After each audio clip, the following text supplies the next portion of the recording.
कौन है वो दो अनमोल जीवन? Question mark. जी हां, कुछ लोगों ने गैस कर लिया होगा और अगर आपने सही गैस किया है तो अप्रिशिएट करता हूं। जी हां, वो दो अनमोल जीवन में से पहला विश्वासी, दूसरा अविश्वासी। वाह, एक विश्वासी, दूसरा अविश्वासी।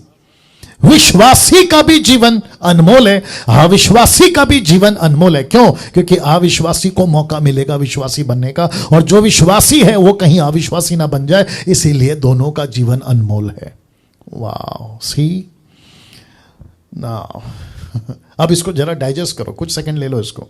दो अनमोल जीवन, विश्वासी का भी अनमोल जीवन है, अविश्वासी का भी जीवन अनमोल है। जितने भारत के अंदर जितने भी धर्म है, मैं नाम नहीं ले सकता हूं, नहीं पता, बहुत सारे लोग हैं उसमें, मेजर हैं, 5 से 6 मेजर रिलीजन्स हैं, ठीक है ना। उन सबको कह रहा हूं आपका जीवन अनमोल है, आप प्रेशियस है प्रभु की नजर में। आप कितने प्रेशियस है बता दूं अविश्वासियों? अभी जो देख रहे हैं योना 3:16, जॉन 3:16, जो कि गोल्डन से भी गोल्डन स्क्रिप्चर है। परमेश्वर ने दुनिया से ऐसी मोहब्बत करी, ऐसा प्यार किया कि उसने खुद का बेटा दुनिया के लिए मरने को दे दिया, ताकि जो कोई उस यीशु पर जो मरा विश्वास करे हमेशा की जिंदगी पाए। यह है अनमोल जीवन आपका। कभी सोचा था आप लोगों ने मेरा जीवन इतना अनमोल कि खुदा का बेटा, जिसको खुद खुदा खुदा खुदा कहता है, थियोस, ग्रीक वर्ड थियोस, खुद परमेश्वर मनुष्य बनकर पृथ्वी पर आया और वो जिंदगी बचा देता है। अगर मैं गलत नहीं हूं, रोमियो 8:32 कहता है कि जिसने बेटा दे दिया तुम्हारे लिए, वो बाकी तुम्हें क्यों नहीं देगा? बेटा दे दिया, परमेश्वर कहता है। सोच के देखिए दोस्तों, मैं क्या कहने की कोशिश कर रहा हूं। आप सभी का जीवन बहुत बहुत कीमती, बहुत बहुत अनमोल है, और आपका दो जीवन कौन सा है? एक है विश्वासी और दूसरा है अविश्वासी। नाउ अब बात करते हैं सबसे पहले विश्वासी की। जी हां, विश्वासी की। यीशु जब अपने चेलों के साथ में थे, और वो शब्द जो यीशु ने चेलों के लिए कहा, आज भी लागू होता है, क्योंकि परमेश्वर कल, आज, युगानुयुग एक सा है। हिब्रू 13:8 आपको याद होगा क्या कहा? सुनिए सुनिए सुनिए, वापस कहता हूं, दो अनमोल जीवन का पहला जीवन विश्वासी का। विश्वासी से शुरू करूंगा। लूका की किताब 22 अध्याय वचन 31, लूक चैप्टर 22 वर्स 31। यीशु ने क्या कहा देखिएगा। पतरस की बात हो रही है, इसलिए मैंने ब्रैकेट में लाल में पतरस लिख दिया, तो लिखा शिमोन, हे शिमोन। यीशु का यह तरीका था बात करने का, उनका यह डायलॉग या स्टाइल था पतरस को ऐसे बुलाने का, शिमोन, हे शिमोन। लिखता है कि देख देख, आत्मिक आंखों से देख, शैतान ने तुम लोगों को, लाल में लिख दिया हूं, लिखा है मांग लिया। तुम लोगों को उसने मांग लिया, जैसे ओल्ड टेस्टमेंट में अय्यूब को मांग लिया था ना, वैसे ही उसने तुम लोगों को मांग लिया कि गेहूं की नाई फटके। माय गुडनेस, इस वचन से आज पवित्र आत्मा इस मुख के द्वारा, यानी कि डैनियल राज के द्वारा आप तक यह मैसेज पहुंचा रहा है कि जैसे तब चेलों को मांगा, वैसे ही आज वो मुंबई, नागपुर, पूना, पंजाब, गुजरात, आंध्रा, कर्नाटका, तेलंगाना, आपका बेंगलोर, आपका कलकत्ता, झारखंड, रांची, लखनऊ, आपका जो भी बंगाल, नेपाल, पाकिस्तान, आपका विश्व, इन सब को कहता है मैं दो अनमोल जीवन को ले रहा हूं और उसको अपने छत के नीचे लेकर आऊंगा। छत का नाम है गलत शिक्षाएं, और उसकी 4 पिलर बनाकर अपना राज्य चलाऊंगा। एक है व्यभिचार, दूसरा है मूर्ति पूजा, तीसरा है लालच, और चौथा है नशा। और इसके चलते उसने कहा मैंने तुम लोगों को मांग लिया। यीशु बोल रहे हैं। उसके आगे का 32, 33, 34 आप लोग जानते हैं कि मैंने तेरे लिए प्रार्थना किया है, जब तू सुधर जाए तो अपने भाइयों को ठीक करना। मेरा वो अभी विषय नहीं है, लेकिन आप लोगों को यूं ही बता दिया। लेकिन मुझे सिर्फ इतना चाहिए कि उसने मांग लिया। तो इसका मतलब है कि जैसे आपको पतरस का 5:8 पढ़ाया था, वो ताकता रहता है, वो ताकता रहता है, वो वेट करता है, वो शहरों को घूमता है, नगर घूमता है, गांव घूमता है, गली घूमता है, और वो जिसको भी देखता है visible force and invisible force के माध्यम से, अपनी सेना के माध्यम से वो घूमता रहता है। और अगर विश्वासी को अगर उसने पकड़ लिया या मांग लिया, तो वो अपने राज्य का 4 पिलर में से एक पिलर बनाकर अपना राज्य चलाता है। अभी भी वाह, कभी सोचा था? या सोचिए।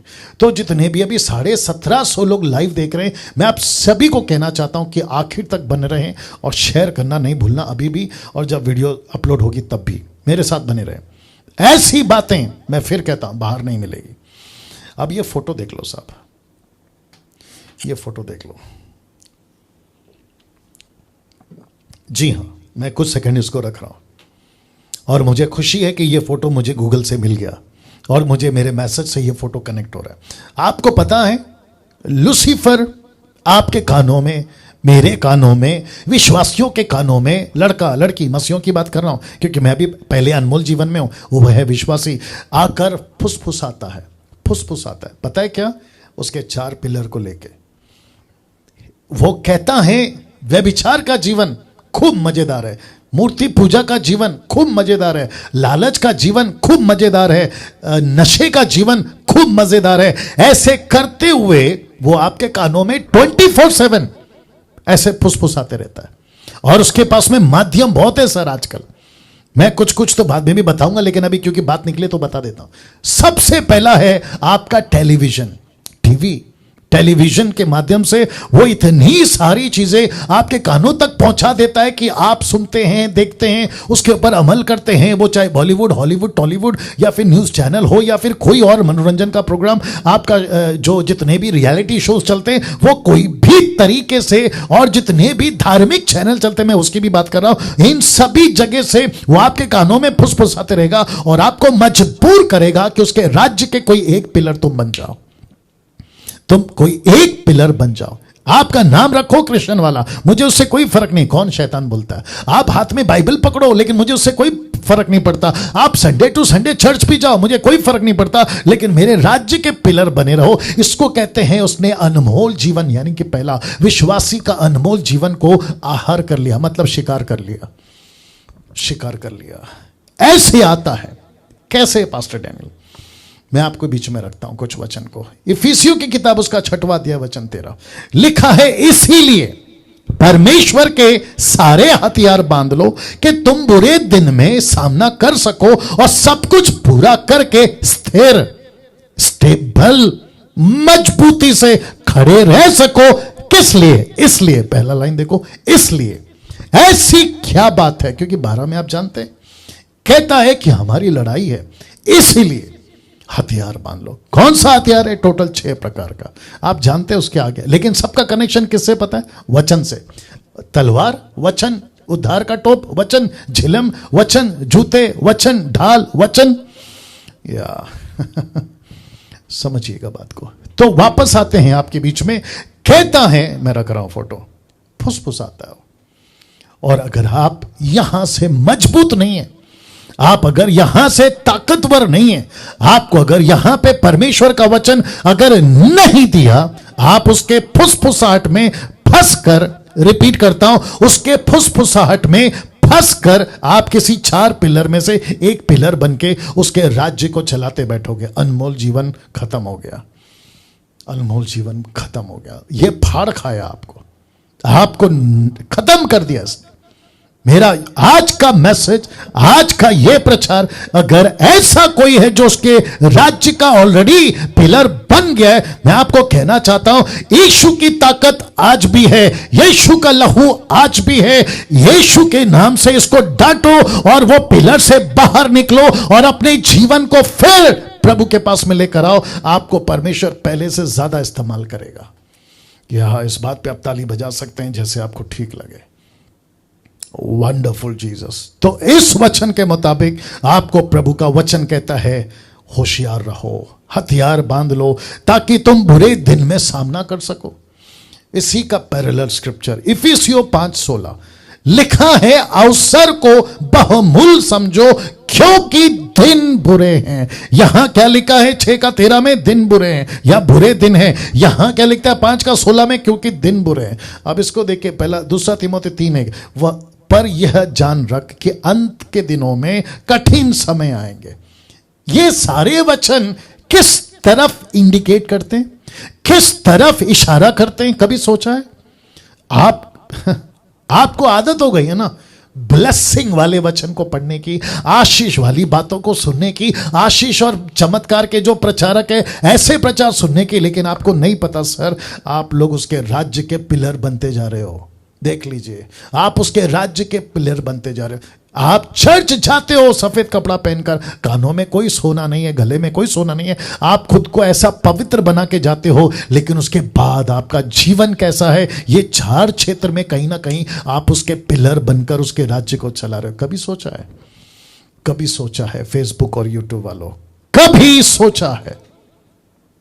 मैं वापस कहता हूं, लूसीफर 24/7, मैं रखूंगा वो स्लाइड, 24/7 उसका एक ही मकसद है, कैसे भी करके इन मसीहों को जो यीशु के पीछे चल रहे हैं, बाइबल बाइबल, खरी शिक्षा यीशु का राज्य करते रहते हैं ना, उनको कैसे भी मैं खींचूं, उनको कैसे भी मैं अपने राज्य का पिलर बनाऊं और उनको खत्म कर दूं, टोटल खत्म कर दूं। ये उसका प्लान है।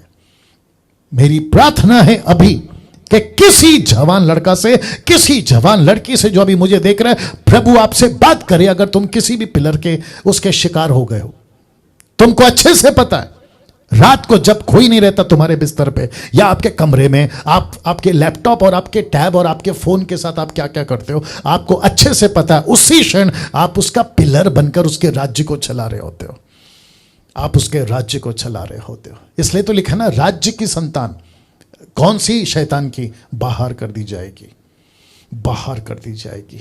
ये वचन सारी बातें बताता है कि कठिन समय आएगा ना। मैं यहां थोड़ा रुकूंगा।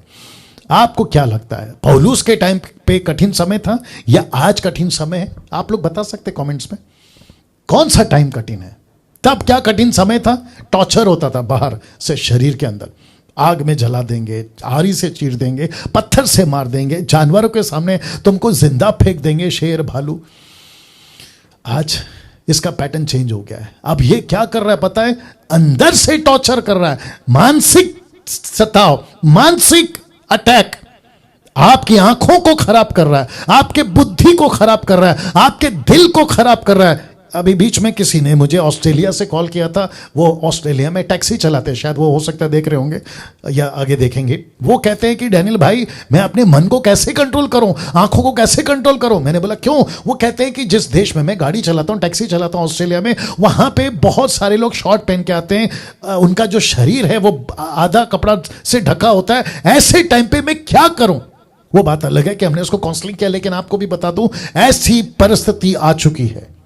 आप शॉपिंग मॉल में जाइए, अभी बीच में न्यूज चैनल पे कोई लोग डिबेट कर रहे थे कि कैसे कपड़ा पहनने से, क्या कपड़ा पहनना चाहिए, कैसे सोसाइटी समाज को रहना चाहिए, इसके ऊपर डिबेट चल रहा था। और जो कुछ लोग हैं कहते थे कि कैसे भी कपड़ा पहनो चलेगा, लेकिन जो है ना, आप पुरुषों को अपने आप को संभालना है। तो इसको कहते हैं, मैं एक ही लाइन में बोलूंगा और मैं उनकी किसी का भी डिबेट के चक्कर में नहीं पड़ना चाहता। आप अगर घी को आग के पास लाओगे, किसको? घी, आग का नुकसान नहीं होगा, घी पिघल जाएगी। वैसे ही देखो बाइबल क्या कहती है, ठोकर का कारण मत बनो। इसका मतलब है कि तुम्हारे खाने से और तुम्हारे पहनने से, आपके बातों से किसी को ठोकर नहीं लगना चाहिए, ये बाइबल कहती है ना। तो आप क्या कर रहे हो, खास करके मसीह समाज को भी कहना चाहता हूं, आप क्या कर रहे हो? आपके जो कपड़े हैं ना, खास करके महिलाओं की बात कर रहा हूं, आपके कपड़े से अगर किसी को ठोकर पहुंचा रहे हो तो फिर कसूरवार तो आप हुए, कसूरवार तो आप हुए ना। आप कहते हो बचपन में जब बच्चा हाथ में चाकू लेता है तो कहते हो कि हे क्या कर रहे हो, गलत है, मत लो। तब उसको नहीं कहते आप चाकू ले सकते हो, आपके मन पे कंट्रोल होना चाहिए क्योंकि वो बच्चा है। वैसे ही एक व्यक्ति जब इन बातों पे आता है, खास करके ये 4 पिलर के हालत में, वो अंदर से नाजुक है, कमजोर है, कभी भी भटक सकता है। इसलिए वापस कहता हूं कि आग को घी को आग के पास में मत लाओ। ऐसी कोई बातें अगर बाहर के लोग भी सुन रहे, मुझे कोई दिक्कत नहीं है, आपके फायदे के लिए बोल रहा हूं। आपकी बच्ची जब बड़ी हो रही होती है ना, लड़कियां, तो आप उसको क्या सिखाते हो? डिसिप्लिन। फिर मुझे नहीं पता कि जब मॉडर्न सिटीज में आते हैं, मेट्रोपॉलिटन सिटीज में आते हैं, बड़े बड़े, जो कि आपका मुंबई, दिल्ली, कलकत्ता, चेन्नई, बेंगलोर, जो कि आईटी का हब है, वहां पे क्या हो जाता है आप लोगों को? वहां पे तो आप पूरी बेशर्मी से बाहर आ जाते हो, कपड़े आपका कोई ठिकाना नहीं है। ऐसे कठिन समय, मानसिक टॉर्चर, मानसिक अटैक। आजकल के पिक्चर कैसे बन रहे हैं आप ही बताइए। मैं थोड़ा टाइम ले रहा हूं क्योंकि दिन बुरे हैं। आजकल के पिक्चर कैसे बन रहे आप ही बताइए। ऐसा कोई पिक्चर नहीं बनता जिसमें आइटम सॉन्ग ना हो। आइटम सॉन्ग, और आइटम सॉन्ग कैसे होता है आपको अच्छे से पता है। बदन में सिर्फ 2 कपड़े होते हैं और उसी के ऊपर निकलता है आपका आइटम सॉन्ग। और ये जितने भी यूथ हैं, ये सब भटकते हैं, सब पाप में गिरते हैं, टेम्पटेशन में गिरते हैं, और उसके चलते बनते हैं लूसीफर के 4 पिलर में से एक पिलर। और यही चीज लूसीफर ने लाया है चर्चों में।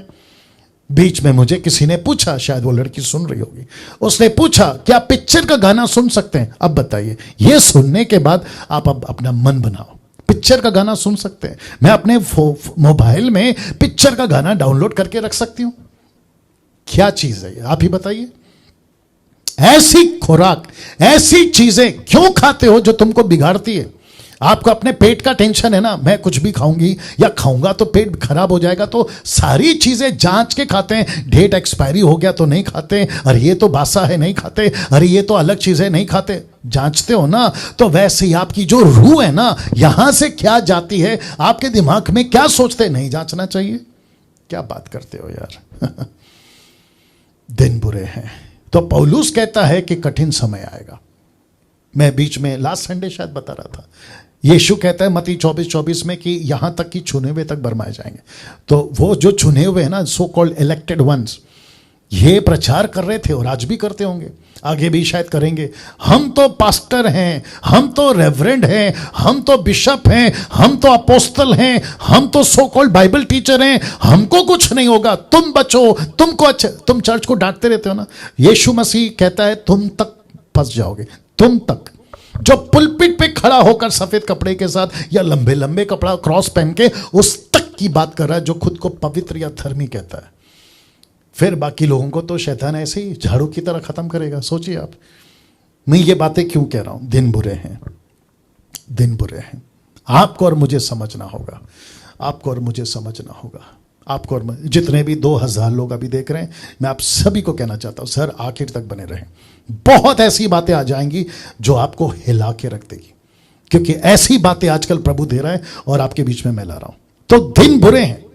अब इसको देखिए, रोमियो का 7:23, परंतु मुझे अपने अंगों में दूसरे प्रकार की व्यवस्था दिखाई पड़ती है जो मेरी बुद्धि की व्यवस्था से लड़ती है, मुझे पाप की व्यवस्था के बंधन में डालती है जो मेरे अंगों में है। तो इसका मतलब है मैं एक और मुझ में 2। इसका मतलब है कि मैं एक नहीं हूं, मेरी एक आत्मा है, मेरा एक शरीर है। वो कहते वो आपस में लड़ती है। मैं चाहता हूं ये नहीं करूं, मैं कर बैठता हूं। यही बता रहा है इसी अध्याय में। मैं नहीं चाहता वो कर बैठता हूं। मैं नहीं देखना चाहता पॉर्न वीडियोस, लेकिन मैं देख बैठता हूं। एक ने मुझे मैसेज किया था, आई थिंक कॉल भी किया था, उसने कहा कि मेरे हाथ ऑटोमेटिकली लैपटॉप में चले जाते हैं, मैं नहीं कहता हूं, फिर वो टाइप कर जाते हैं। इसको कहते हैं वो पोजेस है। पोजेस समझते हैं आप? या वो टोटल बंदिश में आ गया है। और परमेश्वर का आत्मा ऐसा कहता है वचन के माध्यम से कि जो परमेश्वर के अधीन नहीं है, आज्ञाकारी नहीं है, ये स्पिरिट, इफिसियों की किताब उसका 2 अध्याय वचन 1 से, ये स्पिरिट उनके अंदर आएगी। और यीशु ने भी कहा मत्ती 24 में, मत्ती 12 में, कि जब आत्मा निकल जाती है दुष्ट आत्मा, तो अपने साथ और 7 को लेकर आती है ताकि उसको बैठकर उसका सत्यानाश कर दे।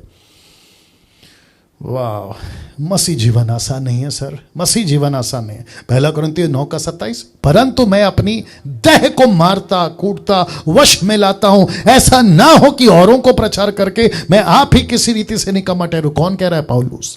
पौलुस कहता है मैं खुद को मारता हूं, मैं खुद को कूटता हूं, मेरी आदतों को, मेरे नेचर को, मेरे अंदर कोई अगर बुरी बातें आती है मैं उसको कूटता हूं, मैं उसको वश में लाता हूं। क्यों? ताकि मैं शैतान का पिलर ना बनूं। और ये पिलर क्या है? व्यभिचार, मूर्ति पूजा, लालच, नशा। मैं इसका शिकार ना बनूं, मैं इसका पिलर ना बनूं, और मेरे चलते देखो क्या कहता है, ऐसा ना हो औरों को प्रचार करके मैं आप ही किसी रीति से निकम्मा ठहरूं। Can you believe this? Can you believe this? मेरी आपसे अभी एक प्रश्न है, कैसा लग रहा है आपके दिमाग में? या खुद से बात करो, या आसपास में अगर कोई बैठा है तो उससे बात करो। क्या लग रहा है अभी आपको? ये सब बातें सुनकर क्या लग रहा है? क्या लग रहा है? या सोचिए, ये पौलुस जो कहता है मैं खुद को मारता हूं, खुद को कूटता हूं, वश में लाता हूं, वो सभी चीजें मैं वश में लाता हूं। बीच में मुझे किसी ने मैसेज किया था, ध्यान से सुनेगा, ले लो कोई दिक्कत नहीं। बीच में मुझे किसी ने मैसेज किया था, एक सेकंड दीजिए। हो सकता है कि वो देख रहे होंगे। वो चर्च के एक पास्टर हैं गुजरात से। वो कहते हैं मेरी शादी नहीं है, मतलब मेरे पास पत्नी नहीं है, और मैं प्रतिदिन पाप करता हूं, प्रतिदिन, मेरी शादी करा दो। Can you believe this? ये स्टेटमेंट है उनका। मैं नाम नहीं ले रहा हूं, नहीं बता रहा हूं और नहीं बताऊंगा। प्रतिदिन पाप करता हूं। मेरे को जो उनको काउंसलिंग करना था मैंने किया, या उनको जो बोलना था मैंने बोल दिया। लेकिन अगर कोई अभी ऐसा है, आपको पौलुस की तरह खुद को मारना है, आत्मिक बातें कर रहा हूं, शारीरिक नहीं, आपको खुद को कूटना है, देह को मारता कूटता और वश में लाता हूं। और रोमियो की किताब 5 से आगे कहता है जो शरीर के अनुसार जिएगा वो मरेगा, वो मरेगा। वाह! मैं यहां पे इसलिए अटक गया हूं क्योंकि पवित्र आत्मा इस वक्त मुझसे और आपसे बात कर रहा है। क्योंकि जिस सोसाइटी में आज हम रहते हैं, वो सोसाइटी इतना वल्गर हो गया है। ये सोसाइटी या यहां की बातचीत, मैं आपको बताऊं, छोटे छोटे बच्चे 7-8 साल के गाली के सिवा, बाहर की बात कर रहा हूं, गाली के सिवा बात नहीं करते हैं। ये है सोसाइटी। आपका कल्चर, किसी भी धर्म की बात कर लो, आसपास के माहौल में 12 साल के लड़का लड़की, गर्लफ्रेंड होना कॉमन हो गया। गर्लफ्रेंड कॉमन चीज है आजकल। सोच के देखिए। और पिक्चरें भी कैसे बनती हैं, जो बॉलीवुड हॉलीवुड की। आपके बच्चे बड़े हो गए, 12-13 साल के, गर्लफ्रेंड के साथ में घूम रहे, पार्टीज करते रात में, Saturday night, weekend, other countries में, अदर स्टेट्स में घूम के आते हैं। ये है ना कल्चर आज। इस सब को कौन चला रहा है? मैं रखूंगा इस सब को कौन चला रहा है? वाह! तो वापस कहता हूं कि अगर आपने खुद को नहीं मारा, पीटा, कूटा, खुद को वश में नहीं लाया, आप उसके 4 पिलर में से एक बन जाओगे। या तो व्यभिचारी बन जाओगे, या तो मूर्ति पूजक बन जाओगे, लालची बन जाओगे, या तो नशा कर बैठोगे, या तो नशा कर बैठोगे। आपको मैं रिक्वेस्ट करता हूं कि इनमें से किसी एक का भी पिलर आपको नहीं बनना है। विश्वासी हो या अविश्वासी हो, रूफ मतलब छत एक ही है। गलत शिक्षाएं कैसे फंसाएगा वो? ये 4 पिलरों में कैसे फंसाएगा वो? एक ही रास्ता, एक ही रास्ता। शैतान का लक्ष्य क्या है? विश्वासी हो या अविश्वासी हो, शैतान का लक्ष्य है राइट टीचिंग्स को नाश करना, सही शिक्षाओं को डिस्ट्रॉय करना। यह उस तरीके से, क्योंकि इजी नहीं है ना, मैं रख रहा हूं, इजी नहीं है ना व्यभिचार में फंसना, मूर्ति पूजा में फंसना, लालच में फंसना, नशे में फंसना। ये पहले टीचिंग लाता है, ये बाहर के अंदर के ऐसे कुछ लोगों को लेकर आता है। अब बीच में मैं कोई सुन रहा था कि कोई पास्टर कहता है कि कभी कभी पी लेना चाहिए, चलता है, कभी कभी पी लेना चाहिए। अब आप मुझे बताइए, यीशु मसीह उस व्यक्ति को नरक के किस कोने में डालेगा? कभी कभी पी लेना चाहिए। और संसार को खुश करने के लिए मूर्ति पूजा भी चलता है, 2-2 पत्नी चलती है, लालच तो बाप रे, चर्च का पैसा खूब उड़ाओ, दशमांश के नाम पे खूब लूटो, आपको जैसा ठीक लगे, इसलिए लालच डालो, पैसे का लालच।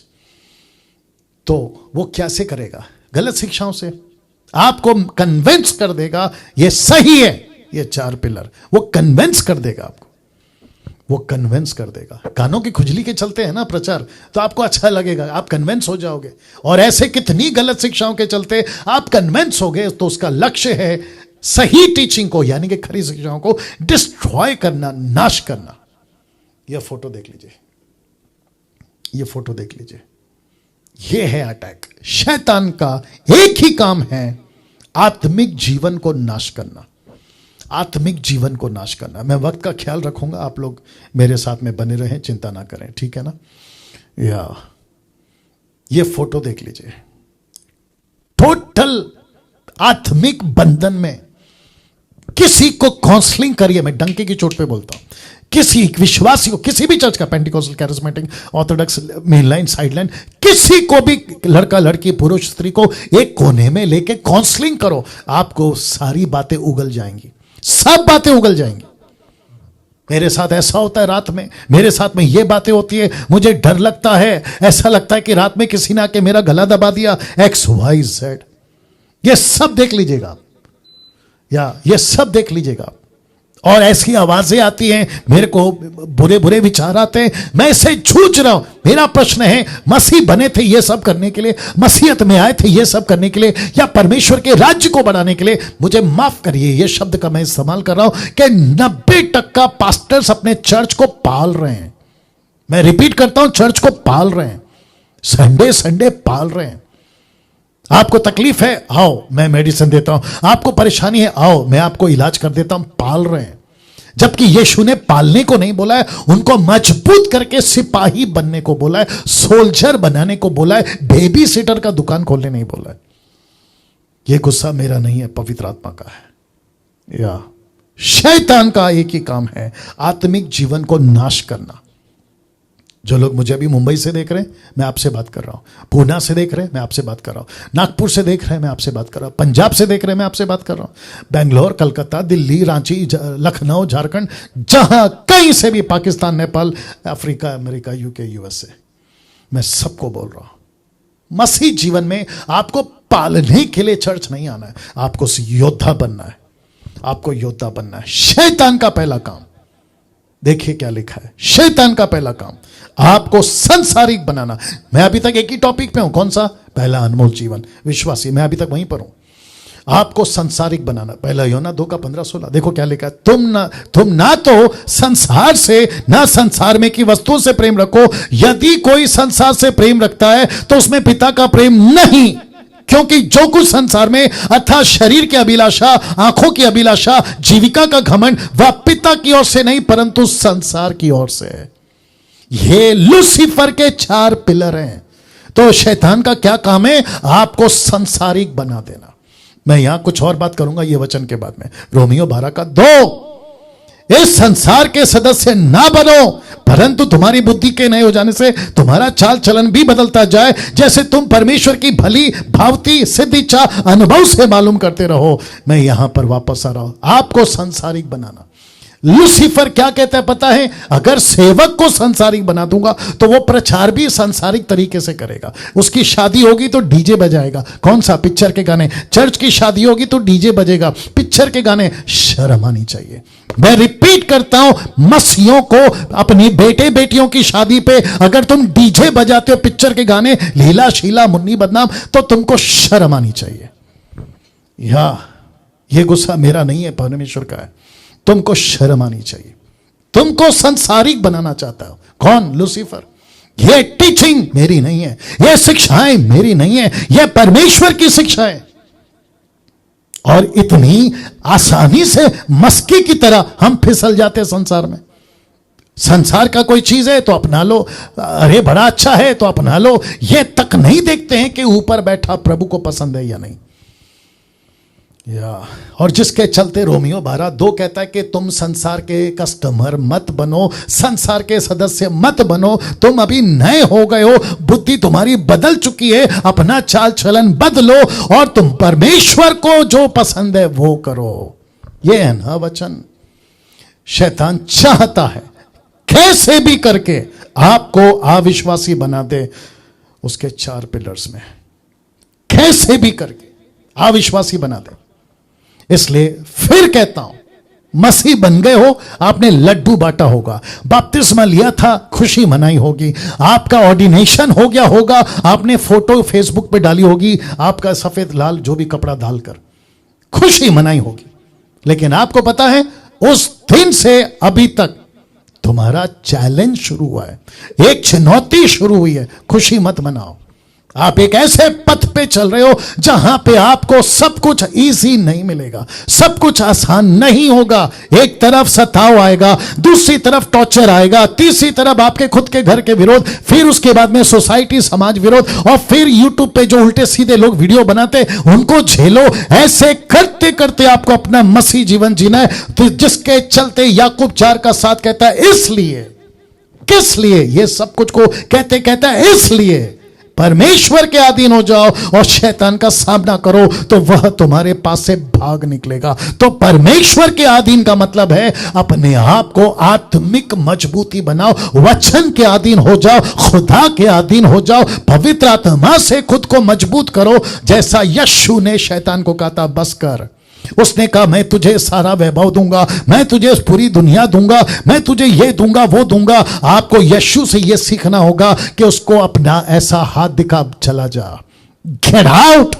ये कहना होगा आपको, ये शब्द का इस्तेमाल करना होगा कि लूसीफर, मैं तुझे यीशु के नाम से गेट आउट करता हूं। यह आपको सीखना होगा, यह आपको सीखना होगा। फेसबुक और यूट्यूब के लोगों, कैसा लग रहा है आप मुझे बताइए, क्योंकि मेरा अभी दूसरा अनमोल जीवन, मैं वहां पर आ रहा हूं। क्या यीशु की तरह ऐसा बोल सकते हो, गेट आउट, या फिर उसको वेलकम करते हो? वो हर चीज आप उसको वेलकम करते हो। नशा को वेलकम कर रहे हो जबकि तुमको उसको रोकना था, लालच को तुमको ऐसा रोकना था, व्यभिचार को तुमको ऐसा रोकना था, आपकी मूर्ति पूजा को तुमको ऐसा रोकना था। यीशु का हाथ देख लीजिए, लेकिन वो तो दे रहा है। कौन? शैतान तो दे रहा है, ले लो, देखो ना, ये राज्य दे दूंगा, पैसा वाला बना दूंगा, अमीर बना दूंगा। तुम्हारे शरीर में तुमको जो भी इंजॉयमेंट चाहिए वो सब तुमको दे दूंगा, वो सब तुमको दे दूंगा। आपको रोकना होगा। नाउ